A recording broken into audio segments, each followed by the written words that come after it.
Gente, que privilégio estar aqui com vocês nessa manhã. Obrigado pela generosidade, pastor Marcos, pastora Renata. É um privilégio poder estar caminhando junto, aprendendo, estando na mesa.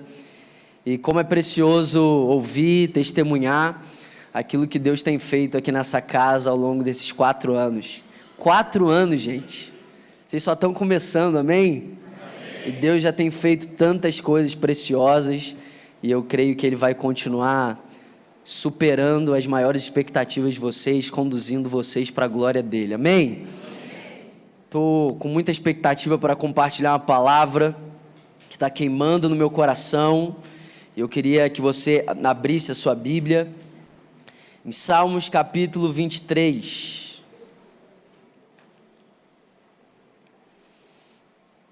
O tema dessa conferência é um lugar à mesa. Você já agradeceu ao Senhor nessa manhã, porque existe uma mesa posta, a presença dEle nos deu acesso a esse lugar? Eu creio que o Senhor quer nessa manhã nos lembrar de realidades tão preciosas.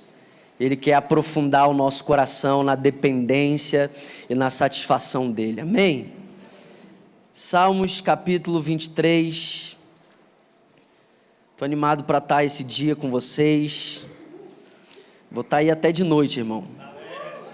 Quero tudo que Deus tem para mim, amém? Vamos junto. Quem está com fome de Jesus aí?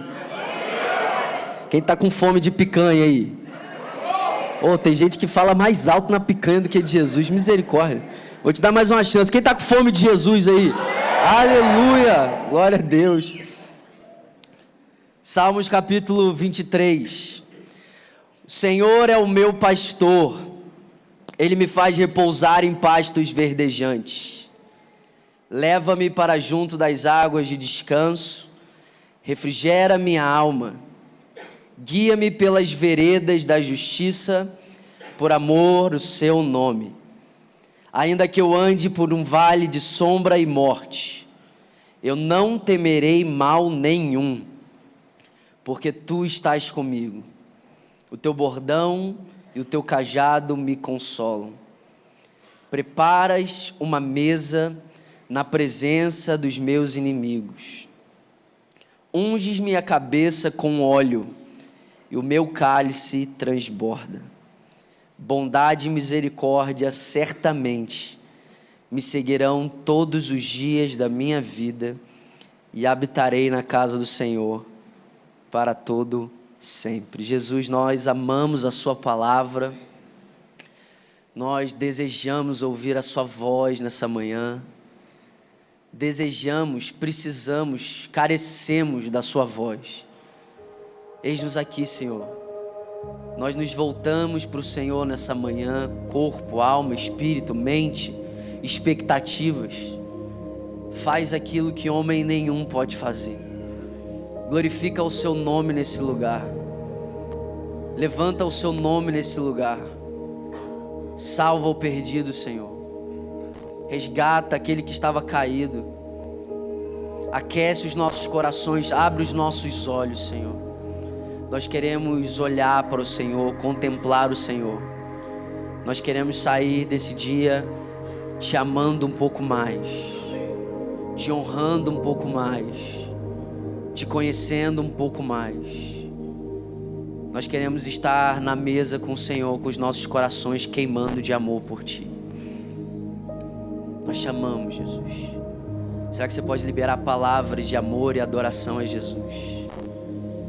Será que você pode começar agora a expressar toda a sua fome, toda a sua sede, todas as suas expectativas? Talvez no meio da correria desse dia, agora é o momento de você voltar os seus olhos para Ele, o seu coração para Ele. Amamos a sua presença, Jesus. Amamos a sua presença, Jesus. Sabe, eu amo Salmos capítulo 23 por causa da centralidade em Cristo. Salmos capítulo 23 é um texto que claramente aponta para o bom pastor. Nós sabemos que Jesus é o bom pastor, sim ou não? E a centralidade de Salmos capítulo 23 vai além do fato de o texto estar fazendo referência a Jesus. Mas não apenas está fazendo referência a Jesus, mas está nos convidando para esse lugar de descanso, de confiança, de devoção diante do pastoreio de Jesus sobre as nossas vidas. O salmista, completamente centrado em Cristo, ele não apenas enfatiza que Jesus é esse bom pastor, mas ele nos mostra que o nosso bom pastor é digno da nossa confiança. E sabe, eu creio que nessa manhã o Senhor quer encher os nossos corações de descanso. Descanso que não necessariamente é uma pausa nas nossas atividades, mas uma postura do nosso coração. A palavra de Deus diz que esse descanso ele é acessado pela fé. E eu creio que essa conferência está acontecendo porque Jesus quer ser revelado um pouco mais nos nossos corações. Então o salmista deixa claro que é Ele que nos faz repousar em pastos verdejantes. O salmista deixa claro que é Ele que nos leva para as águas de descanso. O salmista deixa claro que é Ele que refrigera a nossa alma. É Ele que prepara uma mesa. Gente, eu estava ali atrás, quase escandalizado com a beleza da mesa que prepararam.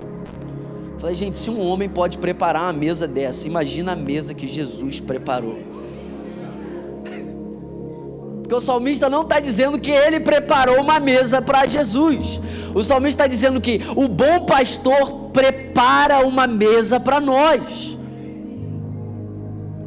E ele não apenas prepara essa mesa, ele não apenas nos dá acesso a essa realidade tão gloriosa, mas o salmista diz que ele unge a nossa cabeça com óleo. E essa realidade é tão sobrenatural que o nosso cálice transborda. Eu creio que o nosso cálice vai transbordar aqui nessa manhã. Isso não tem a ver com quem vai subir nessa plataforma, isso tem a ver com a fome, a sede dos nossos corações. Isso tem a ver com a postura do nosso coração enquanto Jesus está falando com a gente. O salmista termina dizendo que certamente ele chegou a uma conclusão, que a bondade e a misericórdia do Senhor nos seguirão todos os dias da nossa vida. Já passou por dias muito difíceis? Que sim ou não? Quem não passou, transfere essa unção aí em nome de Jesus. Lá no Rio não chegou não, lá a gente está vivendo muitos dias difíceis. Mas a realidade é que o salmista está dizendo que não existe nenhum dia na jornada de alguém que se submete ao bom pastor. Não existe nenhum dia sequer de alguém que está na mesa com Jesus, um dia sem bondade e misericórdia. As misericórdias do Senhor se renovaram nessa manhã. É por isso que nós estamos aqui. Se as misericórdias do Senhor não tivessem sido renovadas nessa manhã, todos nós teríamos sido consumidos. Você já agradeceu ao Senhor porque as misericórdias dele se renovaram nessa manhã? Será que a gente tem fé para enxergar no meio das adversidades, das lutas, bondade e misericórdia? E eu creio que nessa manhã existe um convite do Espírito para a gente não apenas se assentar numa mesa, mas fixar os nossos olhos em Jesus. Não apenas nos assentarmos numa mesa, mas desfrutarmos da presença de quem preparou essa mesa para nós. Você conhece algum crente sabor de mel, irmão? Conhece? Tem aqui também em São Paulo? Tem. É que tem uns caras que eles são tão vingativos, né? Que parece que o que mais chama a atenção neles no Salmos 23 é que os inimigos estão lá. A mesa diante dos meus inimigos. Conhece alguém assim? Não olha para o lado não, olha para frente agora. Ele pode estar do seu lado aí agora, né? Mas meus irmãos, os inimigos, eles não são protagonistas dessa história, eles são meros coadjuvantes. O protagonista é quem preparou essa mesa. O protagonista é quem nos deu acesso a essa mesa. E tem pessoas que estão focando muito nos adversários. Mas, meus irmãos, essa é uma manhã de nós focarmos em Jesus, olharmos para Ele. Porque quando nós olhamos para Ele, quando nós contemplamos a Ele, nós somos transformados de glória em glória, com uma glória cada vez maior. Quando nós olhamos para Ele, nós somos livres das distrações. E uma das coisas que eu mais amo nesse texto é que o salmista diz que o bom pastor faz todas essas coisas por amor ao seu próprio nome. Jesus criou os céus e a terra e todas as coisas, não porque Ele necessitava de nada. Meus irmãos, Deus não tem necessidades. É bom entender isso, né? Que tem uns crentes que ficam tipo assim, parece que Deus precisa deles, né? Não, porque se eu não fizer isso, não, porque se... Tem aqui também em São Paulo, gente? Sempre tem, né? Mas Deus criou os céus e a terra para compartilhar da sua plenitude. Deus criou todas as coisas para compartilhar do seu amor. E o salmista está dizendo que Ele faz todas essas coisas por amor ao seu próprio nome. Eu quero focar com vocês nessa manhã sobre esse óleo que é derramado sobre nós. Esse óleo que é derramado sobre as nossas cabeças quando nós nos assentamos nessa mesa gloriosa. Existem algumas aplicações para esse óleo que é derramado sobre as nossas cabeças. Quando a gente pensa num contexto de pastor e ovelha, esse óleo pode ser um meio de proteção. As ovelhas, vez após vez, machucam as suas cabeças, batem para coçar, tirar mosquitos, enfim. Isso abre ferimentos em suas cabeças e o pastor, ele derrama esse óleo. Porque esse óleo, ele é como se fosse um remédio para proteger aquela ovelha, para que aquela ferida, aquele machucado, não avance e não leve aquela ovelha à morte. Mas esse óleo, na palavra de Deus, nós vemos também que ele fala de algo que vai além de proteção. Esse óleo também fala sobre hospitalidade. Repete comigo, hospitalidade. Era comum na cultura judaica que quando alguém chegasse na sua casa ou chegasse de uma viagem, a gente conhece o lavar pés, mas também era comum que para que essa pessoa fosse honrada nesse contexto, óleo era derramado sobre a sua cabeça. E isso trazia um simbolismo muito importante de que aquela pessoa, ela não estava apenas sendo recebida naquela casa, recebida naquele contexto, mas ela era desejada naquele contexto. E meus irmãos, tem uma realidade sobrenatural quando nós falamos sobre a mesa do Senhor. A realidade é que não apenas nós temos acesso, não apenas nós podemos nos assentar, mas que esse bom pastor que preparou essa mesa deseja a nossa presença. O salmista diz que a primeira coisa que o bom pastor faz, quando nós nos assentamos na mesa, é que ele derrama esse óleo sobre a nossa cabeça. Meus irmãos, qual foi a última vez que nós oramos, que nós cantamos, que nós adoramos, com a consciência de que nós servimos a um Deus que nos deseja? Qual foi a última vez que você chegou na mesa do Senhor e você não estava apoiado nos seus méritos, na sua força, no seu diploma, no seu currículo, nas suas habilidades, na sua unção, mas você estava completamente apoiada no amor dele, na graça dele? O salmista diz que o bom pastor, ele nos recebe nessa mesa e ele derrama esse óleo sobre as nossas cabeças. Ele unge a nossa cabeça com óleo. E essa realidade essa realidade desse Deus maravilhoso, que é poderosa para fazer o nosso cálice transbordar. Talvez a gente pense que o nosso cálice vai transbordar quando coisas acontecerem na nossa vida.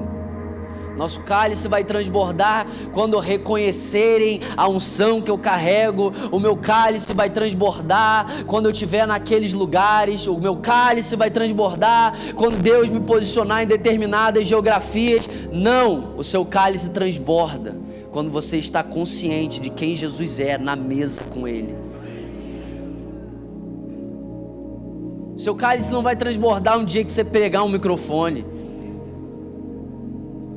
Seu cálice não vai transbordar num dia que uma multidão te aplaudir. Até porque a mesma multidão que aplaude também vai, meu irmão.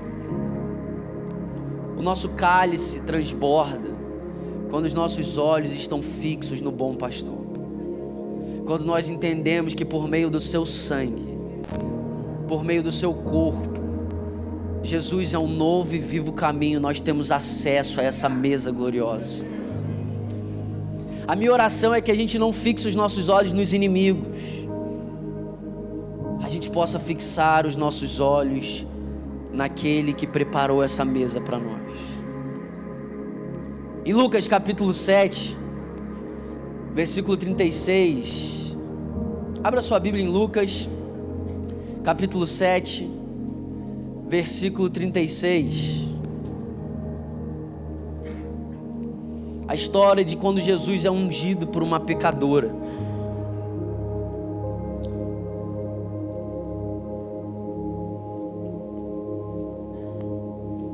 A palavra de Deus diz assim: convidado por um dos fariseus para jantar, Jesus foi à casa dele e reclinou-se à mesa.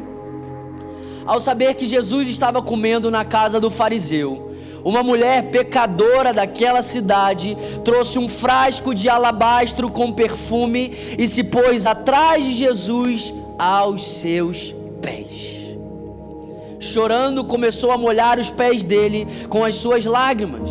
Depois ela os enxugou com os cabelos, beijou-os e ungiu com perfume. Ao ver isso, o fariseu que havia o convidado disse a si mesmo: se esse homem fosse profeta, ele saberia quem está tocando nele e que tipo de mulher ela é, uma pecadora. Então Jesus disse: Simão, eu tenho algo para dizer a você. Diz, mestre, respondeu ele. 2 homens deviam certo credor. Um lhe devia 500 denários, o outro 50. Como nenhum dos dois tinha como lhe pagar, ele perdoou a dívida de ambos. Qual deles o amará mais? Simão respondeu: suponho que aquele a quem foi perdoada a dívida maior. Você julgou bem, disse Jesus. Em seguida, virou-se para a mulher e disse a Simão: Simão, você vê essa mulher? Eu entrei na sua casa, mas você não me deu água para lavar os pés. Ela, porém, molhou os meus pés com lágrimas e os enxugou com os seus cabelos. Você não me saudou com um beijo, mas essa mulher, desde que entrei aqui, não parou de beijar os meus pés. Você não ungiu a minha cabeça com óleo, mas ela derramou perfume nos meus pés. Por isso, eu digo a você, ela amou muito, porque os seus muitos pecados lhe foram perdoados. Mas aquele a quem pouco foi perdoado, pouco ama. Então Jesus disse a ela: os seus pecados estão perdoados. Os outros convidados começaram a dizer entre si: quem é esse que até perdoa pecados? Jesus disse à mulher: a sua fé a salvou. Vá em paz. Falar da mesa do Senhor é algo maravilhoso. Falar da mesa do Senhor é algo tremendo, que aquece os nossos corações. Mas falar da mesa do Senhor também é falar sobre algo muito sério. Nós estamos diante de um relato de um homem que convidou Jesus para ir à sua casa. Nós estamos meditando num relato de um homem que não apenas convidou Jesus para ir até a sua casa, mas recebeu Jesus na mesa.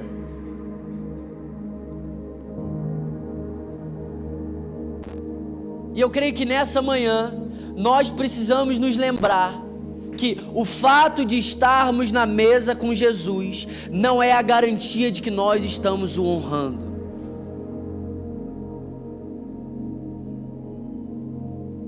O fato de estarmos à mesa com Jesus não é a garantia de que os nossos corações reconhecem quem Ele é. O fato de estarmos na mesa com Jesus não é a garantia de que o Jesus que está na mesa está transformando os nossos corações. Simão convidou Jesus para ir à sua casa. Simão se assentou na mesa diante de Jesus. O bom pastor estava na casa dele. Mas mesmo assim, ele não desfrutou da realidade da mesa.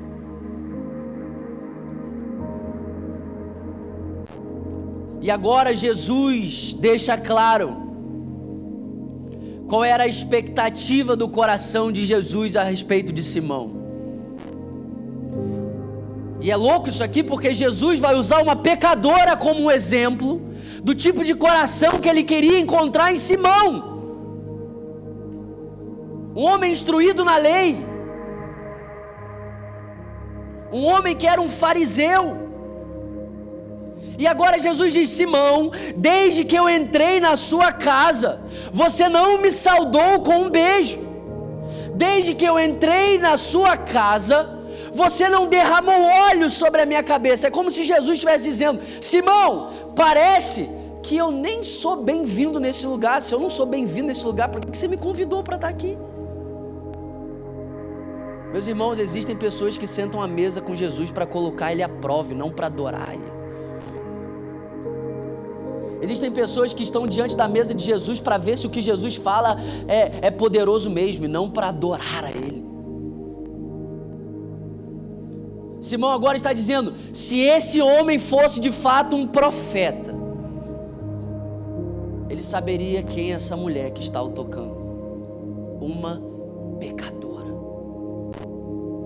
Algo que nós precisamos analisar aqui nessa manhã não é só o fato de nós estarmos na mesa, mas é qual tem sido a postura dos nossos corações diante da mesa de Jesus.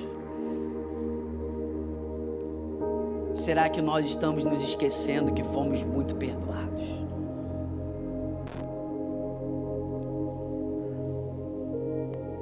Será que nós estamos nos esquecendo do lugar que Ele nos tirou? Será que nós estamos tão distraídos que não conseguimos mais fixar os nossos olhos nele?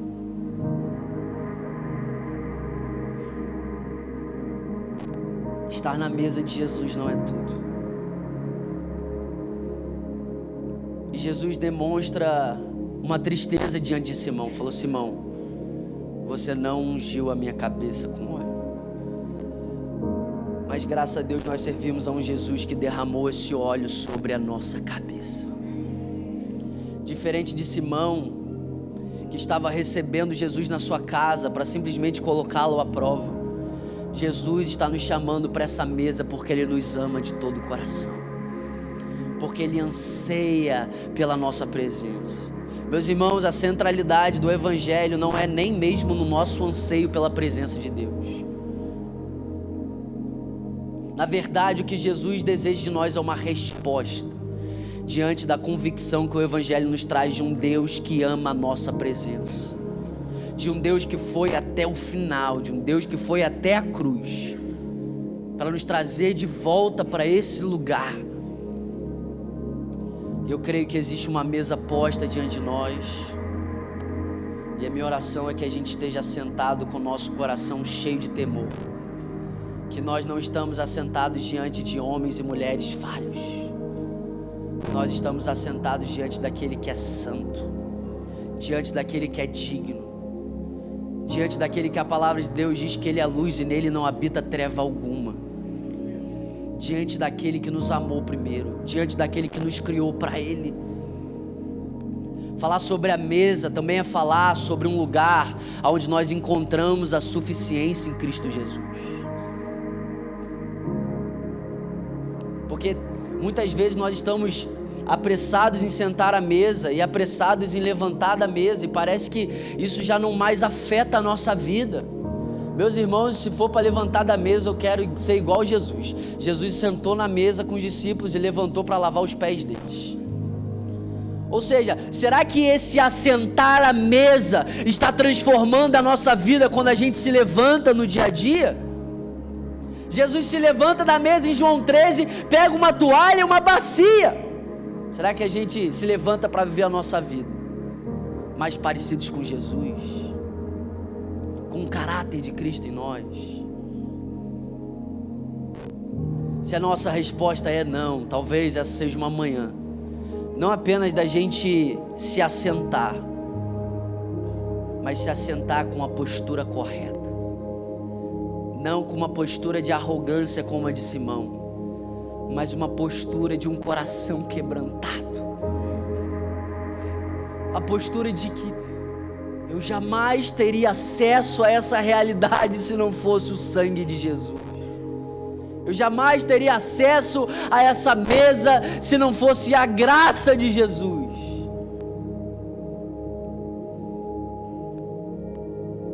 E agora eu quero falar um pouco sobre a suficiência de Jesus e a nossa satisfação nele na mesa.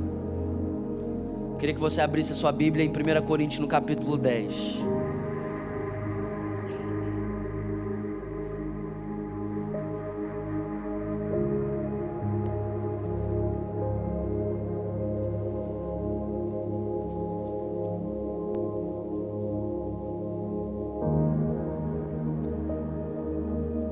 O apóstolo Paulo diz à igreja aos Coríntios, igreja de Corinto: porque eu não quero, irmãos, que ignorem o fato de que todos os nossos antepassados estiveram sob a nuvem e todos passaram pelo mar. Em Moisés todos eles foram batizados na nuvem e no mar. Todos eles comeram do mesmo alimento espiritual e beberam da mesma bebida espiritual, pois bebiam da rocha que os acompanhava, e essa rocha era Cristo. Que realidade gloriosa, meus irmãos! No Antigo Testamento, no Êxodo, Paulo está dizendo: olha, aquela rocha era Cristo que os acompanhava. Que realidade sobrenatural que o povo de Deus desfrutou. Sinais e maravilhas, o Senhor sustentando, guardando, provendo, se revelando a eles. Mas agora o texto continua e olha o que o apóstolo Paulo diz: contudo, Deus não se agradou da maioria deles, e por isso os seus corpos ficaram espalhados no deserto. Essas coisas ocorreram como um exemplo para nós, para que não cobicemos as coisas mais, como eles fizeram. Não sejam idólatras, como alguns deles foram, conforme está escrito: o povo se assentou para comer e beber, e levantou-se para se entregar à farra. Meus irmãos, aquele povo não ficou estendido no deserto porque eles simplesmente falharam. Aquele povo não ficou estendido no deserto porque Deus é um Deus raivoso, sem paciência diante das falhas deles.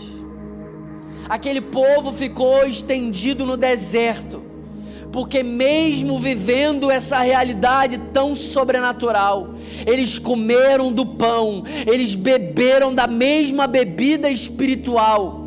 Essa rocha era Cristo que os acompanhava, mas mesmo no meio disso tudo, eles continuaram presos na idolatria. Mesmo no meio disso tudo, eles continuaram cobiçando as coisas mais. E é muito fácil a gente olhar para a história, olhar para trás e falar: não, mas esse povo é muito ruim, a gente é bonzão, né? E agora o apóstolo Paulo está escrevendo para uma igreja. Essas coisas estão acontecendo como uma advertência para nós. Meus irmãos, aqueles homens e mulheres, crianças, eles estavam se assentando na mesa diante de Cristo, E eles estavam se levantando para se entregar à farra.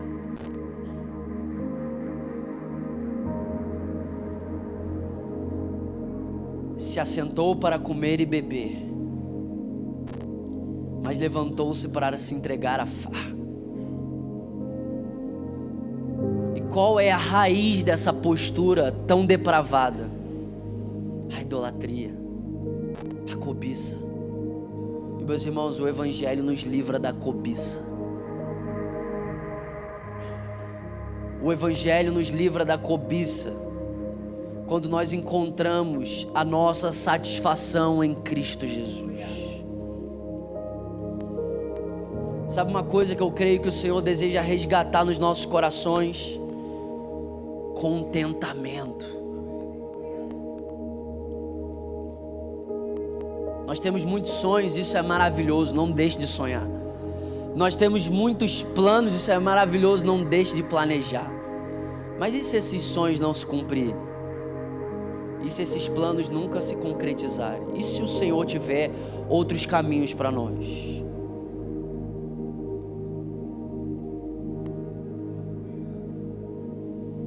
Peregrinar até a terra prometida é mole. A Bíblia diz que Abraão pisou na terra da promessa e continuou peregrinando. Porque Abraão não estava atrás de uma terra, gente. Abraão estava atrás de uma pessoa. Falar da mesa de Jesus é falar que o nosso maior propósito é um encontro com Jesus. É Ele. Ele é tudo. Ele é tudo. Será que a gente se alegra com essa canção ou a gente se ofende? Cristo é tudo que Deus pode nos dar. Ah, mas não dá para ser Cristo e mais algumas coisas? Meus irmãos, Jesus quer nos livrar da cobiça na mesa. Jesus quer nos levar para um lugar de descanso, de satisfação, aonde nós temos sonhos e planos, mas a nossa esperança está nele, onde os nossos anseios estão nele, as nossas expectativas estão nele, a nossa satisfação está nele, a nossa dependência está nele. A nossa fome, tem gente que pensa, né, tipo assim, uma mesa, um banquete, vai ter picanha, com certeza. Quem gosta de picanha aí, gente? Deve ter picanha nesse banquete aí. Mas aonde que a gente não entendeu que o maior banquete é Ele? O banquete é Ele. Se tiver uma picanha vai ser maneiro, né? Vai ser legal pra caramba. Mas o banquete é Ele. É Ele que faz o nosso cálice transbordar. Sabe, o Senhor vai fazer cálices transbordarem aqui nessa manhã. Cálices que transbordam diante da realidade de que Jesus é suficiente, de que nada se compara a Ele, de que Ele é incomparável, de que Ele é maravilhoso, de que Ele é glorioso, de que Ele é tudo que nós precisamos. Salmos 23 não é uma garantia de que nós vamos abrir um pergaminho de 500 metros e que todas as nossas orações terão um sim, todos os nossos pedidos irão se concretizar, não. Salmos capítulo 23 é um lembrete de que se todas as coisas faltarem, se não faltar Ele, nós não temos falta de nada. Porque se for preciso, irmão, Ele faz água jorrar de uma pedra. Se for preciso, Ele bota um Big Mac dentro de um corvo e leva dentro de uma caverna para você. Nós só não podemos perder Ele, meus irmãos. Sabe o que me constrange? O coração de Davi me constrange. Um rei poderoso, honrado, uma autoridade, esse homem cai. Esse homem peca, e quando ele vai orar quebrantado, ele não diz: Deus, não tira o meu reinado, não tira o meu poder, não tira a minha autoridade. Ele diz: Deus, não tira de mim a sua presença. Porque o que vale um reino sem a presença dele? O que vale uma autoridade sem a presença dele? O que vale o dinheiro na nossa conta se nós não temos a ele? Se nós temos a ele, nós temos tudo. Mas se nós não temos a ele, nós não temos nada. Não importa quanto dinheiro você possa ter, quão respeitado e honrado você pode ser, se você perder ele, você perdeu tudo. A mesa é um lugar pedagógico, onde nós, dia após dia, estamos nos lembrando que a nossa maior necessidade é Cristo.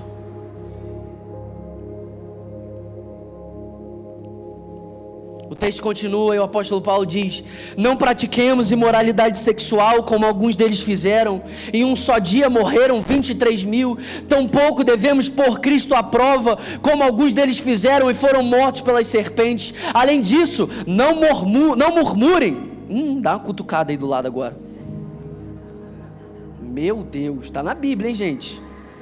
Como alguns deles murmuraram e foram mortos pelo destruidor. Essas coisas aconteceram a eles como um exemplo e foram escritas como advertência para nós, sobre quem tem chegado o fim dos tempos.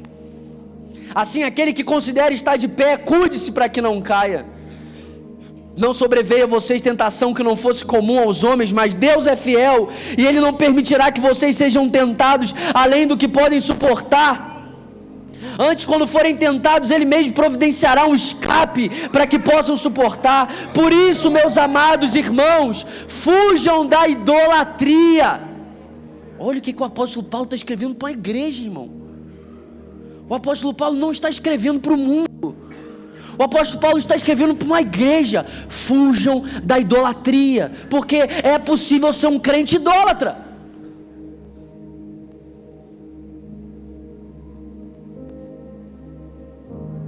É tipo a mulher de Jó.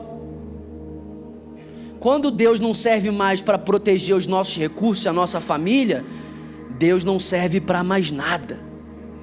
Jó, amaldiçoa o seu Deus e morre. Idolatria. Quando Deus não serve para os nossos sonhos, para as nossas metas, para as nossas realizações, Deus não serve para mais nada. Idolatria. Agora, o que é o verdadeiro evangelho? Abacuque, meu irmão. Ainda que a figueira não floresça. Quantos aqui creem que Deus é um Deus que faz a figueira florescer, meus irmãos? Sim ou não? Quantos aqui creem que Deus é um Deus que bota gados nos nossos currais? Sim ou não? Amém. Mas olha o que Abacuque diz: ainda que a figueira não floresça, ainda que não hajam gados nos currais, ainda que o produto da oliveira não vingue, eu exultarei no Deus da minha salvação. Isso é a liberdade do evangelho. Por que Abacuque consegue experimentar essa realidade? Porque ele está se lembrando que a alegria e a exultação dele não é por um gado, não é por um curral cheio, não é pelo produto de uma árvore, mas é Deus. E aí, irmão, quem tem Deus pode perder tudo, mas tem tudo.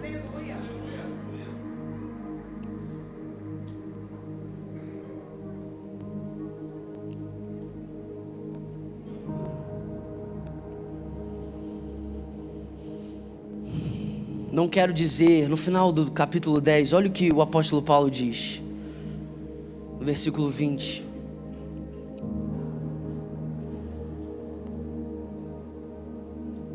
Eu quero dizer que os pagãos sacrificam é oferecido aos demônios e não a Deus. E não quero que vocês tenham comunhão com os demônios. Vocês não podem beber do cálice do Senhor e do cálice dos demônios. Vocês não podem participar da mesa do Senhor e da mesa dos demônios. Porventura provocaremos os ciúmes ao Senhor? Somos mais fortes do que Ele? Meus irmãos, a mesa tem tanto valor que até o capeta tem uma mesa.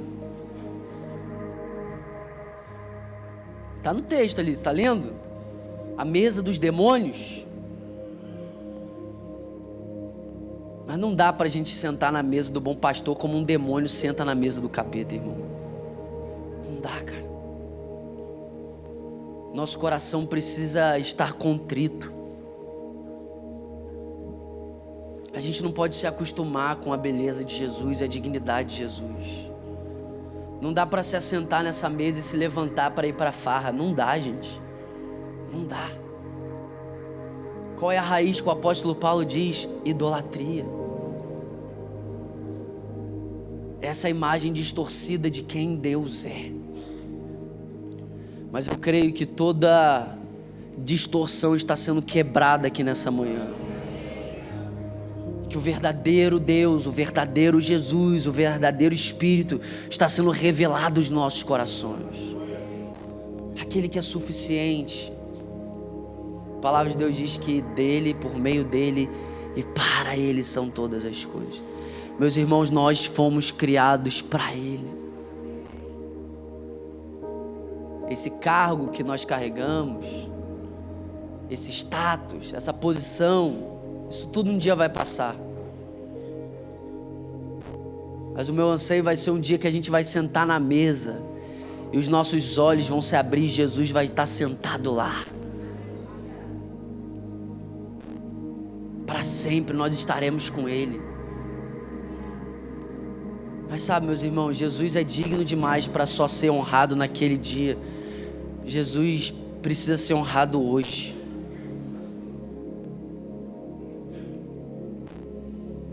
Essa é uma manhã da gente voltar os nossos olhos para Ele. Essa é uma manhã de mais uma vez a gente triunfar sobre a cobiça.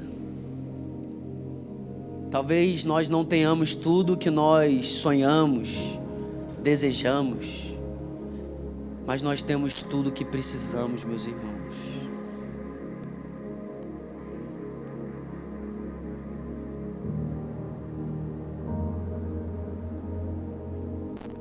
Sabe, um texto que me desafia, me encoraja.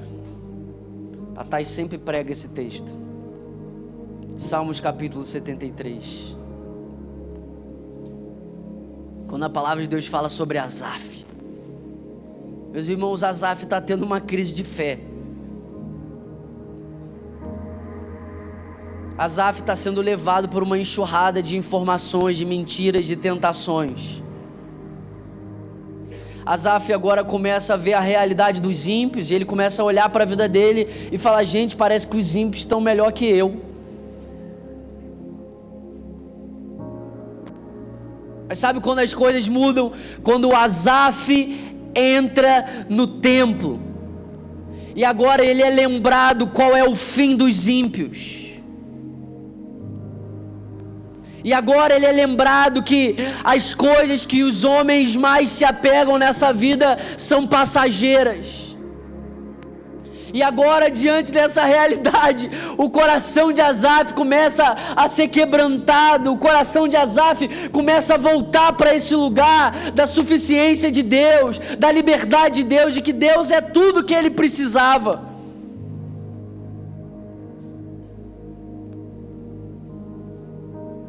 E quando Asaf volta para esse lugar, ele declara uma verdade gloriosa.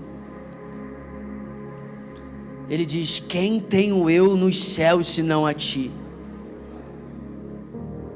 E na terra eu nada mais desejo além de ti. Meu Deus, cara. Gente, eu não estou falando de um super-homem, eu estou falando de um homem que estava no meio de uma crise de fé. Eu estou falando de um homem que estava cogitando parar de servir ao Senhor, porque para ele os ímpios estavam melhor do que ele. Eu não estou falando de um super-homem. Essa não é palavra para super-homens. Essa é a palavra para aqueles que estão imersos na vida real, nas crises, nos dilemas, nas crises de fé, nas tentações, nas provações. E Asaf, no meio dessa crise de fé, diante dessa enxurrada de tentações, de setas, ele volta o coração para aquilo que realmente importa. Ele se lembra: olha, o fim dos ímpios será terrível, mas o nosso fim será glorioso. Eles se apegam nas coisas que passam, mas nós vamos nos apegar nas coisas eternas. E diante dessa realidade, olha a liberdade que brota no coração de Asaf. quem tenho eu nos céus senão a ti? E na terra eu não desejo mais ninguém além de ti. É na mesa do Senhor que nós provamos dessa realidade, de um Deus que nos basta, de um Jesus que é suficiente, de que Ele é o único que tem poder para fazer o nosso cálice transbordar. Quando Jesus vai se despedir dos discípulos antes da cruz, Ele está sentado à mesa, Ele lava os pés dos discípulos, Ele participa da ceia. Em João capítulo 15, Ele chama os discípulos a permanecerem nele, promete a vinda do Espírito Santo. E eu queria terminar lendo com vocês João capítulo 17. Que eu creio pela fé que esse vai ser o fruto de nós estarmos na mesa com essa postura. Postura de um adorador, a postura de um homem quebrantado. De alguém que não se acostuma, não banaliza as coisas sobrenaturais, quem o Senhor é.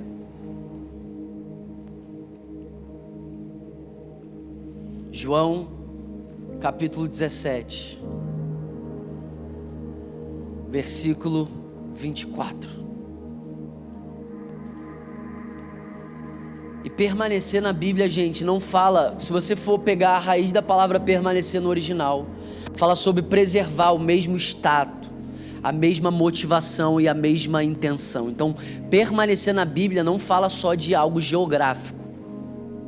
Quando Jesus chama os discípulos a permanecer nele, Jesus está chamando eles para permanecer com essa inocência, com essa postura de coração, com essa dependência dele. E agora em João capítulo 17, eu creio que esse é o fruto daqueles que permanecem em Jesus com o coração quebrantado e sedento por Ele. Jesus orou ao Pai, meus irmãos. Quantos aqui confiam na oração de Jesus? Eu não sei se você confia na oração minha, tudo bem, mas se confiar na de Jesus está tudo certo. Olha a oração de Jesus: Pai, o meu desejo, a minha vontade é que aonde eu estou, também estejam comigo os que me deste, para que vejam a minha glória que me conferiste, porque me amaste antes da fundação do mundo. Pai justo, o mundo não te conheceu, eu porém te conheci, e também esses reconheceram que tu me enviaste. Eu lhes fiz conhecer o seu nome, e ainda o farei conhecer, a fim de que o amor com que me amaste esteja neles e eu neles esteja. Sabe o que Jesus está orando ao Pai? Para que o mesmo amor que o Pai tem pelo Filho, Ele derrame nos nossos corações. Para que o amor com que me amaste estejam neles e eu neles esteja. Jesus orou por isso. Jesus orou para que nós o amássemos de todo o coração. Jesus não apenas nos ordenou a amar a Ele de todo o coração, Jesus orou por isso. Esse não é apenas o primeiro e maior mandamento. Essa é uma oração de Jesus: Pai, que o amor com que você me amaste estejam nele e eu neles esteja. Gente, imagina esse amor crescendo no nosso coração. Amar o Filho como o Pai o ama. Amar o Senhor de todo o nosso coração, com toda a nossa alma, com toda a nossa força, com todo o nosso entendimento. Mas é impossível amar a Jesus se nós não estivermos na mesa. É impossível amar o Jesus se os nossos olhos não estiverem fixos nele. É impossível amar Jesus se nós não confiamos de que Ele é quem Ele diz que é. A incredulidade de Simão roubou ele de uma experiência sobrenatural que afetaria para sempre a sua vida. Se esse homem fosse profeta, enquanto Simão está cheio de incredulidade, tem uma pecadora cheia de fé, aos pés de Jesus. A casa não era dela, ela não tinha sido nem convidada, mas ela estava sendo atraída. Aquela mulher, ela se lança aos pés de Jesus, ela unge Jesus com óleo, ela quer.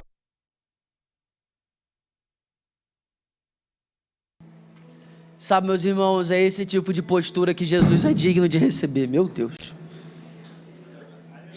Forte. Deus está falando. Acordou aí, né, irmão? Aleluia. Eita, aleluia. É trombeta? Isso aí é o quê? É essa postura que Jesus é digno de receber. Porque, meus irmãos, se as nossas reuniões não forem para isso, se os nossos cultos não nos levarem para esse lugar, Paulo escreve aos Coríntios que o culto dele estava fazendo mais mal do que bem. Não era porque o som era ruim, não. Não era porque o LED não era tão legal, não. Não era porque o prédio não era tão confortável, não. É porque eles estavam perdendo Jesus.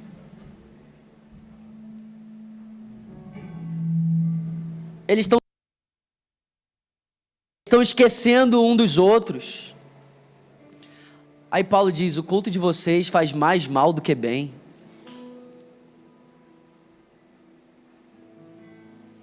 O Senhor quer nos livrar desse tipo de culto, onde nós esquecemos Ele. O Senhor quer nos trazer de volta para esse lugar de essência, onde os nossos olhos estão nele. Porque quando os nossos olhos estão nele, a realidade que invadiu o coração de Asaf começa a invadir os nossos corações também. Quem tenho eu nos céus senão a ti?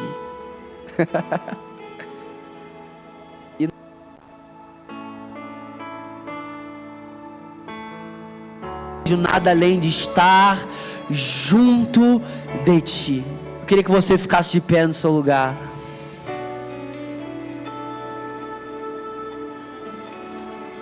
Existe uma mesa diante de nós. O bom pastor está sentado nela.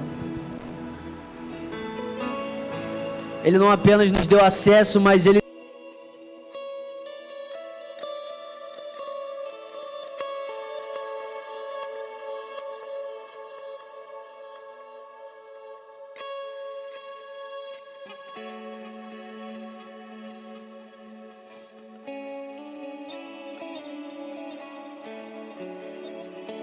desse novo e vivo caminho, nós podemos entrar com ousadia, com intrepidez, com confiança, na certeza que nós encontraremos misericórdia num tempo oportuno.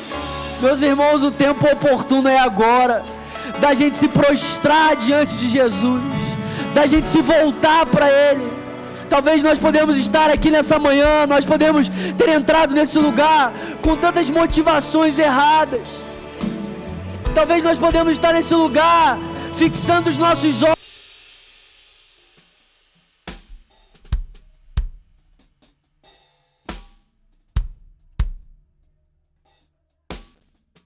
quebrantarmos o nosso coração, honrarmos a Ele, nos derramarmos diante dEle, derramar todo o nosso coração, todo o nosso ser.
Sim, Senhor.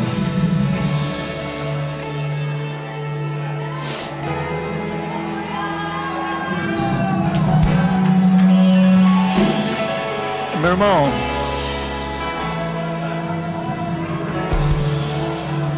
num culto como esse, diante de uma palavra como essa, você só tem duas alternativas: ou ser um Simão, ou ser essa mulher pecadora. Eu não sei qual você está escolhendo ser hoje, mas eu quero diante de Jesus reconhecer toda a minha insuficiência diante dele e reconhecer a grandeza e o valor dele. Eu não sei se você percebeu e se deu conta do quanto Deus falou conosco nessa manhã através do Bernardo, mas enquanto ele estava ministrando, o Senhor ministrando ao meu coração, nós temos um Deus que tem expectativa de te encontrar na mesa. E às vezes a gente está indo para a mesa e a gente está tão empolgado com a nossa presença lá e com a presença dos nossos irmãos lá, e a gente está se esquecendo daquilo que mais importa, que é Ele. Então somente Ele. Se você voltar a ler esse texto de 1 Coríntios 10 que o Bernardo citou, você vai ver que o texto diz assim: olha, todos os nossos antepassados, eles passaram pelo mar, todos estiveram sob a nuvem, todos foram batizados. Ele está dizendo o seguinte: todos experimentaram, todos tiveram revelação, todos viram. Mas isso, o fato de todos estarem lá na mesa, não é sinal de que eles estão dando para Cristo a centralidade que é dele. Assim como Simão estava lá. Esse mesmo texto que o Bernardo leu, quando você lê em Mateus 26, você vai ver que até os discípulos olham para ela e falam assim: que desperdício é esse? Como assim que desperdício é esse? Eles estavam colocando Jesus numa balança e colocando o perfume na outra, e estavam dizendo que o perfume era mais importante. Até os discípulos. Mas aquela mulher, ela entrou num lugar e ela entendeu quem Cristo era.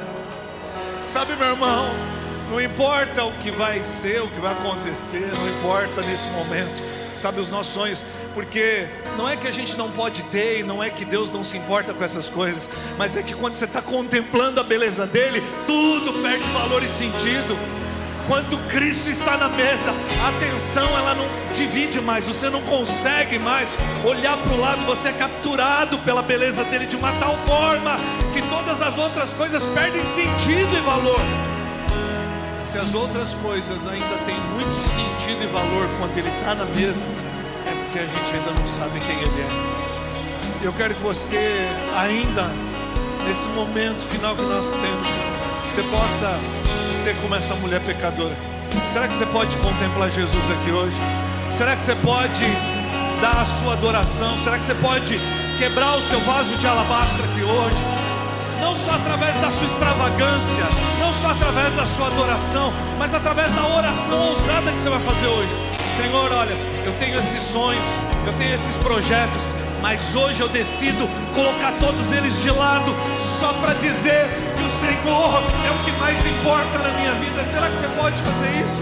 Será que você pode erguer as suas mãos e erguer um trono de glória nesse lugar, um trono de adoração nesse lugar? Meu irmão, nós estamos fazendo 4 anos de igreja, e a oração sempre foi que nenhum nome de nenhum homem seja lembrado nesse lugar, mas que o nome de Cristo seja exaltado nessa casa e nessa igreja, e vai continuar sendo assim. E essa conferência de 4 anos de igreja, Jesus veio para reafirmar o lugar dele nessa casa, o lugar dele, a primazia dele na tua família, nas células dessa igreja, nos nossos cultos. Ele, tão somente Ele é digno de toda honra e de toda glória. Erga a sua voz. Senhor, enche esse lugar com clamor da glória que só Ele é digno. Você encontre aqui alguém que te ama, alguém que te deseja, que na sala do trono. Você encontra aqui alguém que te ama, alguém que te deseja, que na sala do trono. Você encontra aqui alguém que te ama, alguém que te deseja, que na sala do trono. Você encontra aqui alguém que te ama, alguém que te deseja.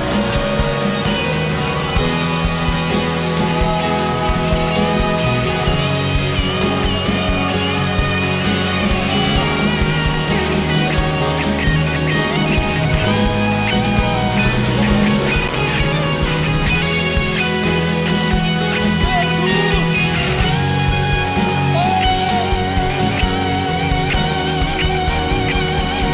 Só adorar.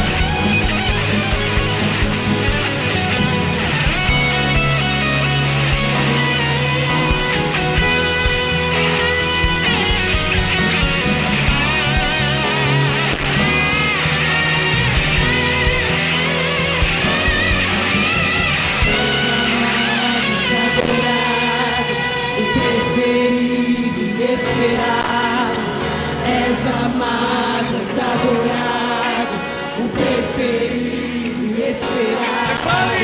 És amado, és adorado, o preferido e esperado. És amado, és adorado, o preferido e esperado. És amado, és adorado, o preferido e esperado. És amado, és adorado, o preferido e esperado. És amado, és adorado, o preferido e esperado. És amado, és adorado, o preferido e esperado. És amado, és adorado, o preferido e esperado. És amado, és adorado, E da sala, preferido, aqui na sala do trono. o Senhor vai encontrar Você encontra vida. alguém que te ama, alguém que te deseja, que na sala do trono. Você encontra aqui alguém que te ama, alguém que te deseja. Aleluia! Você pode aplaudir Jesus. Você pode dizer isso a Ele, Jesus. Tu és amado. Tu és adorado. Senhor, o Senhor tem primazia. O Senhor tem preferência. O Senhor é o único. Nós te damos toda a honra, toda a glória, todo o louvor, Jesus. Aleluia. Aleluia! Aleluia!